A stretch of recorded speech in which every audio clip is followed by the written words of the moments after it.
A huge development overnight in a case that has captured the world's attention for years. WikiLeaks founder Julian Assange, who's been in jail for more than 5 years, may soon be free. He's expected to appear in a U.S. courtroom tomorrow to accept a plea deal for espionage with the Department of Justice. Assange was released from a British prison last night and flew to his home country of Australia. He spent years trying to avoid U.S. prosecution after seeking asylum in the Ecuadorian embassy as well. Assange is now expected to plead guilty to a felony charge of violating the Espionage Act. He released one of the largest U.S. government breaches of classified documents. CNN's Nick Robertson following the story for us. You've been following the story for a very long time. This has been an incredibly long saga. Where he's making his court appearance is part of this story. Where is that happening, and what does it say about what's going on in his mind?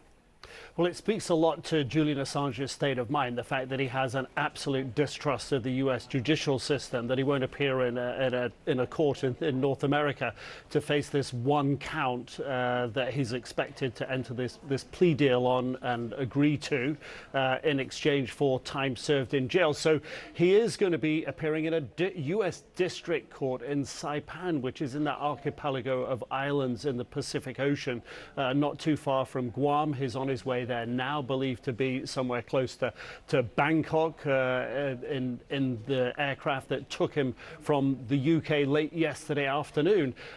This court is part of this sort of complex jigsaw puzzle in sort of essentially facilitating Assange release. And we've got details of this in the last half an hour or so from a UK court saying that this deal was essentially worked out or signed off on in the middle of last week, that the British court system has given him leave to sort of forgo his bail conditions, if you will, to leave the country to go face this count. And the British courts expect by the end of this week to get everything sort of signed, sealed, and delivered from Assange's side, from the US side, and that will be an end of his case. But it's been a hugely long road, not least for his family and all those campaigning for his release. And we've heard from his wife, Stella Assange, who's in, we believe, Australia, waiting for his arrival there in the coming days. When we met, he was under house arrest. It will be the first time that I get to see him as a fully free man. And I was just, when I was speaking to him, I said, well, you know, we can go for a walk, and there will be no restrictions, no curfew. So it's been an incredibly long road to get to this point, as you said. You know, 2010, Assange is in Sweden because the United States is interested in bringing him to justice for the WikiLeaks. Then he is facing an arrest warrant from the Swedish authorities linked to rape allegations, flees to the UK. 2012, the UK says he can be extradited to Sweden. Assange bolts for the Ecuadorian embassy in London. He's there until he's extradited from there in 2019, held in the UK Belmarsh jail since then for the last 62 months, fighting extradition to the United States every step of the way. So it's those 62 months in Belmarsh jail which are expected to be the time served, and that's why he'll get off on this one count. And we should mention he was also responsible in 2016 for releasing some emails from the campaign chair of Hillary Clinton, John Podesta, which played a role, but those are not any part of these charges, but something to note. Nick Robertson in London live for us this morning. I appreciate you. Well, joining me now from Canberra is Australian Senator David Shoebridge. Senator, great to have you with us. You have continuously been campaigning for Julian Assange's release. What was your reaction to the news, and what has been the reaction in his native Australia?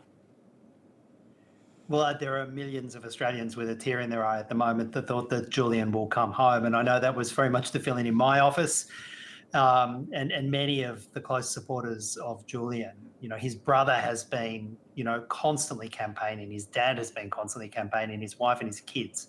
And they've been joined by millions of Australians who are just so glad that this terrible saga will finally come to an end and Julian will be able to come home and spend that time with his family.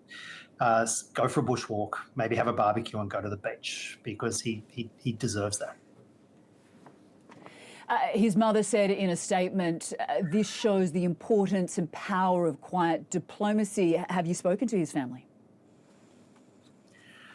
Well, I mean, obviously his family is in close contact with not just myself, but with others, his brother and his dad in particular. And the courage of his wife, Stella, has been extraordinary.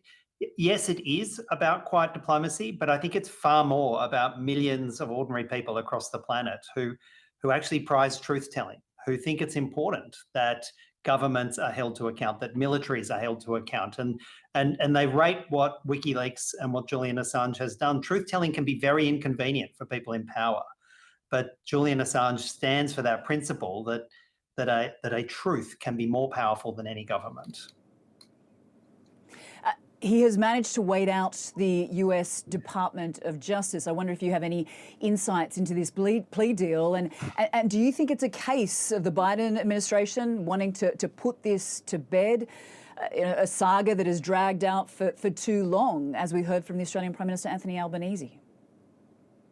Well, I think this in part reflects the fact that people in Washington from across the aisle, and not just Democrats, but across the aisle, realise that it's important to stand up for brave reporting. It's important to stand up to the ability of people to hold governments to account.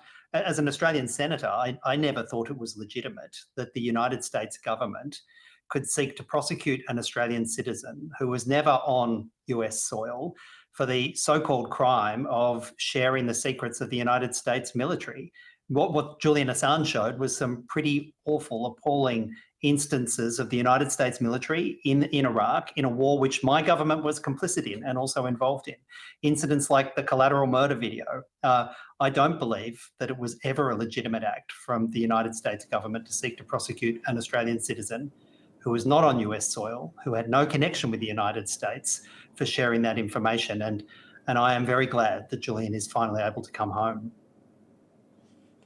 Senator, many in the United States do see this as a slap on the wrist for what Assange did. What is your response to that?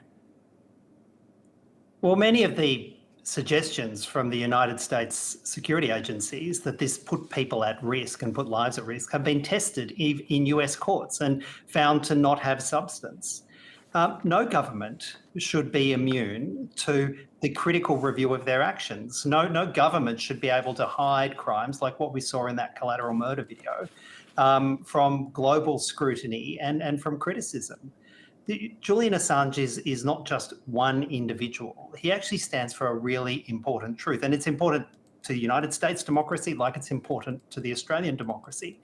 The governments have to be able to respond to truth-telling, and the response shouldn't be to put the truth tellers in jail for the rest of their natural life. And I think millions of people around the world have reacted to that and have joined the campaign to free Julian Assange. Senator David Shoebridge, we appreciate your time. Thank you.